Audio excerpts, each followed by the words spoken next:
একটা পেশেন্ট এসছে গত 2 দিন ধরে লুজ মোশনে ভুগছে। আমরা এখানে সবসময় কি জিজ্ঞাসা করি, কেন হলো, কি খেয়েছিলেন? জানা গেল কয়েকদিন আগে বন্ধুর বাড়িতে নেমন্তন্ন ছিল, চিকেন আর রুটি খেয়েছিলেন। কি চিকেনটা খুব রিচ ছিল? হ্যাঁ, মোটামুটি যেমন হয় আর কি, খুব রিচ, তবে আর কি যেন সেদ্ধ হলে ভালো হতো।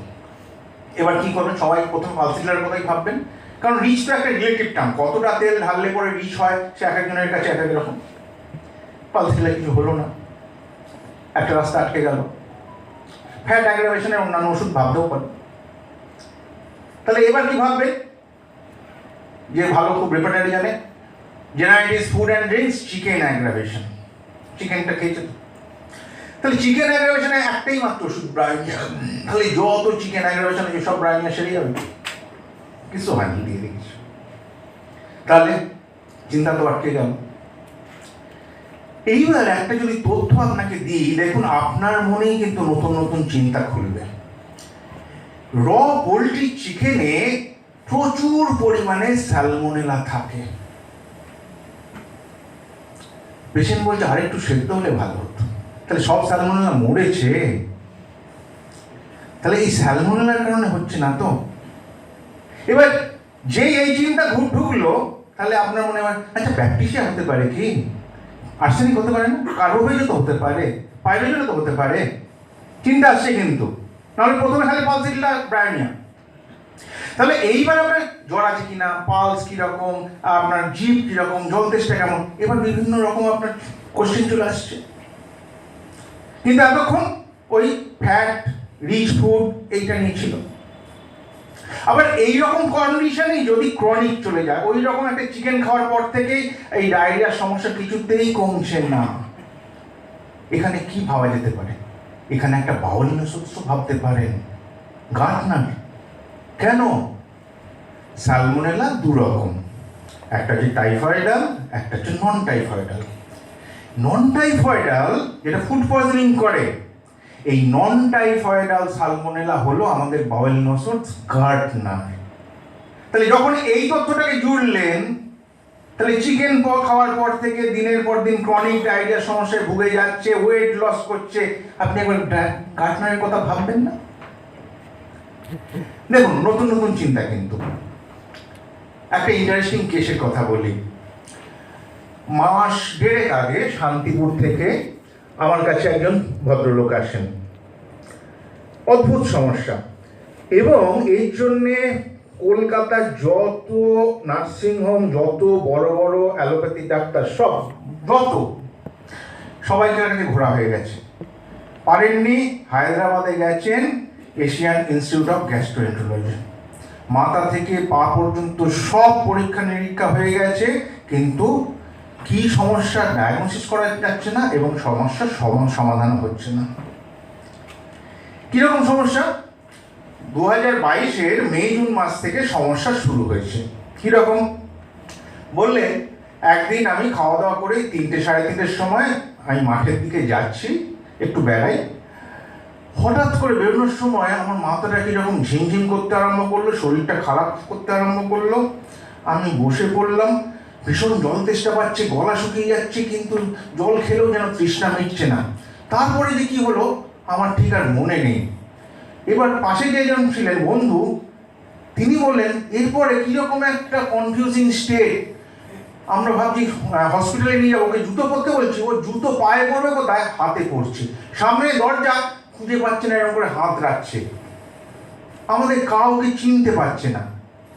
আমরা সঙ্গে সঙ্গে হসপিটালে নিয়ে গেলাম, সেখানে সব পরীক্ষা করলেন, এমনকি ভাবলেন যে এরকম আনকনসাস হয়ে গেছে, সিভিএ হতে পারে, সিটি স্ক্যান হলো, কিছুতে কিছু ধরা পড়লো না। পরের দিন আবার সব ঠিকঠাক হয়ে গেল, উনি সম্পূর্ণ সুস্থ, বাড়ি চলে এলেন।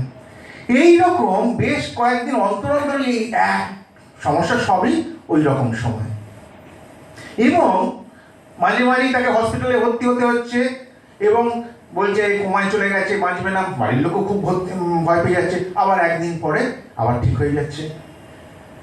কলকাতায় একটা নার্সিংহোমে ভর্তি করা হলো, সেখানে একটা দেখা গেল ব্লাডে অ্যামোনিয়ার পরিমাণটা বেশি। এইবার উনি বললেন অ্যামোনিয়া বেশি, তাহলে নিশ্চয়ই আপনার হেপাটিক এনসেফ্যালোপ্যাথি হচ্ছে, কিন্তু আলট্রাসোনোগ্রাফি সিটি স্ক্যান করে শুধু গ্রেড 1 ফ্যাটি লিভার পাওয়া যাচ্ছে। তাহলে গ্রেড 1 ফ্যাটি লিভার, এখানে যারা বসে আছেন তাদের দেখবেন 60 থেকে 70% আপনার আলট্রাসোনোগ্রাফি করুন তো গ্রেড 1 ফ্যাটি লিভার সব হয়ে বসে আছেন। একটু ভুঁড়ি থাকলেই আমারও মনে হয় গ্রেড 1 ফ্যাটি লিভার। তাহলে গ্রেড 1 ফ্যাটি লিভারে হঠাৎ করে অ্যামোনিয়া বেরিয়ে যাবে না, ওনারা সেটাও মানতে পারছেন না।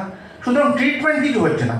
এআইজিতে যাওয়া হলো হায়দ্রাবাদে, সেখানেও মানে সমস্ত পরীক্ষা নিরীক্ষা হলো, এমআরএ পর্যন্ত করলেন, ম্যাগনেটিক রেজোনেন্স অ্যাঞ্জিওগ্রাম ব্রেনে, সেখানেও কিছু পাওয়া গেল না।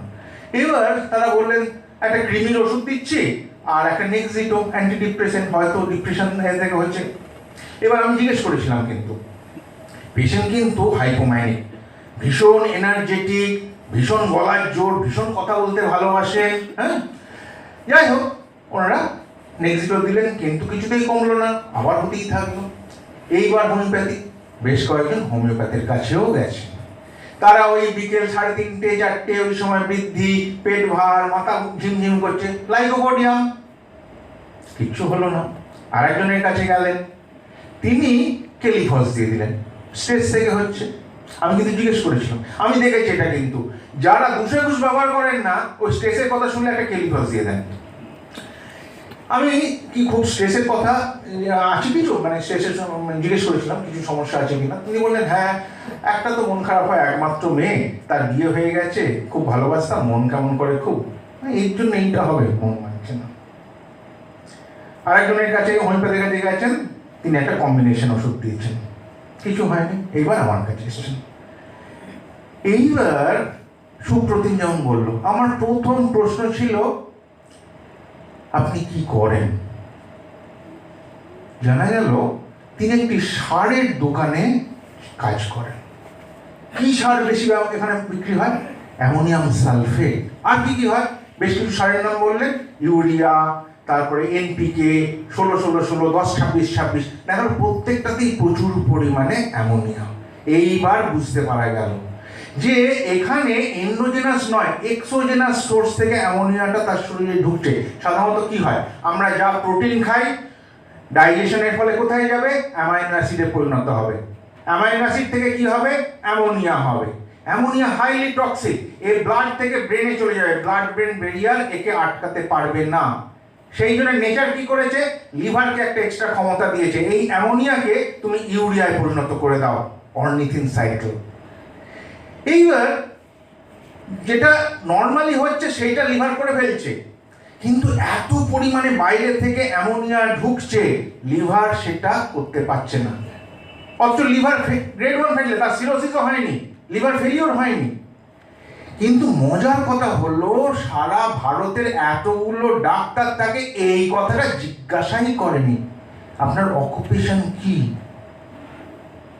কারণ এই অকুপেশনের জন্য এখানে হচ্ছে। আর হোমিওপ্যাথ ভাবছে লাইকোপোডিয়াম, কেউ মায়াজমের দিক থেকে ভাববে, এইটা ভাববে, ওইটা ভাববে, আসল জায়গায় হিট হচ্ছে না। এইবার ওষুধ কি হবে? আমাদের কিন্তু অ্যামোনিয়ার ওপরও বেশ কিছু ওষুধ আছে। এই অ্যামোনিয়া কিন্তু কোমা তৈরি করছে, ডিসওরিয়েন্টেশন করছে, কনফিউশন টেস্টে, এবং বলছে আমি হাসপাতালে এত ছটপট করছে, তাকে বেঁধে রাখতে হচ্ছে, বলছে আমাকে খুলে দাও। এইরকম ডাক্তাররা বুঝতে পারছেন কি জন্য হচ্ছে। এবং অ্যামোনিয়া হাই থাকছে, আবার কিছুদিন থাকছে না হসপিটালে, সেখানে অ্যামোনিয়া এক্সপোজ হচ্ছে না, আবার নর্মাল হয়ে যাচ্ছে, আবার যেই কাজের জায়গায় যাচ্ছেন আবার হাই হয়ে যাচ্ছে। এইখানে অ্যামোনিয়ার উপর আমাদের বেশ কিছু ওষুধ আছে, এমন কার্ব, এমন মিউর, এমন সাল, এমন ফস, এগুলো তো চিন্তা করাই যায়। আবার এমন কার্ব, এমন মিউরের অ্যান্টিডোটগুলো দেখুন, যেমন হিপাসাল, এগুলোকেও ভাবা যায়। এখানে আমি বললাম পেশেন্টের এই হাইপোম্যানিক স্টেট, তার সঙ্গে অ্যামোনিয়ার অ্যান্টিডোট, এই দুটোকে কম্বাইন করে আমি ল্যাকেসিস দিলাম। কিছুদিন আগে এসছেন, আমার আর অ্যাটাক হয়নি, আমি ভীষণ ভালো আছি এবং ভীষণভাবে কৃতজ্ঞ। তার 2 লাখ টাকা বেরিয়ে গেছে এই শুধু চারিদিকে ঘুরতে ঘুরতে। ল্যাকেসিস কিন্তু তাকে আর অ্যাটাক হতে আটকে দিয়েছে। তাহলে দেখুন নতুন চিন্তা ভাবনা, এছাড়া এখানে আপনি পৌঁছতেই পারতেন। আর জিজ্ঞাসাই করে না কোথায় থাকেন কি, ওইসব বাজে বাজে বকে যাচ্ছে। দিলীপ বচ্চন এরকম বকে, শর্ট মুখার্জি বকে, ওসব দরকার নেই। কিন্তু এটা একটা গুরুত্বপূর্ণ উদাহরণ, এটা করে দেখা কেস।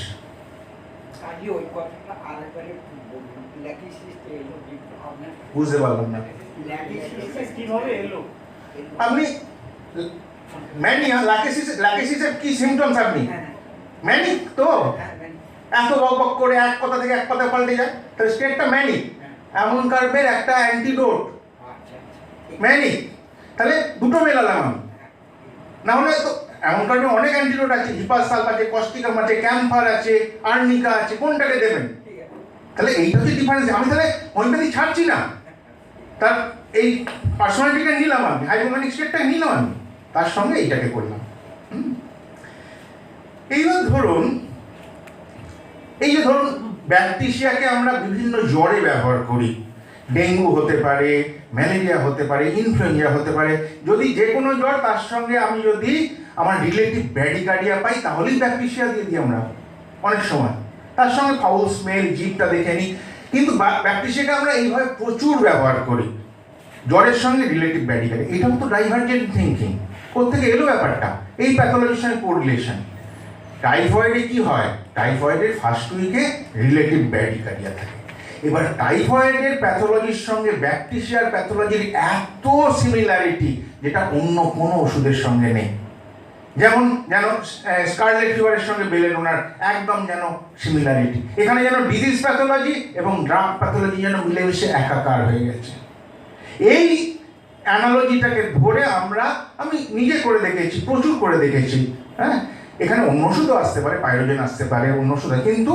ব্যাকটেরিয়া একটা প্রধান ওষুধ যে কোনো আপনি জ্বর হোক আপনি রিলেটিভ ব্র্যাডিকার্ডিয়া দেখুন জিভটা একটু দেখুন কোটেড একটু যদি ফাউল স্মেল আপনি ব্যাকটেরিয়া দিন নির্দ্বিধায় সেরে যাবেন এই চিন্তাটাকে আর একটু আমি এক্সটেন্ড করে গল ব্লাডার স্টোন স্যারের চিন্তা আমার নয় সরি গল ব্লাডার স্টোন এবং গল ব্লাডার ক্যান্সারে আমরা যেভাবে ব্যাকটেরিয়াকে ব্যবহার করি আপনারা কেউ করেন না করে দেখবেন কিভাবে এলো চিন্তাটা একজনের টাইফয়েড হলো অ্যান্টিবায়োটিক খেলো সব সালমোনেলা কিন্তু মরে না কিছু কিছু ইনঅ্যাক্টিভেটেড হয়ে সিস্টেমে থেকে যায় আপনারা অনেকেই টাইফয়েড মারির কথা শুনেছেন সে রিজার্ভার ছিল সবাইকে ছড়াতো তার কিছু হতো না এইবার এই যে রয়ে গেল স্যালমোনেলা শরীরের মধ্যে সবচেয়ে প্রিয় জায়গা হচ্ছে গল ব্লাডার সে ব্লাডের মধ্যে দিয়ে চলে গেল গল ব্লাডারে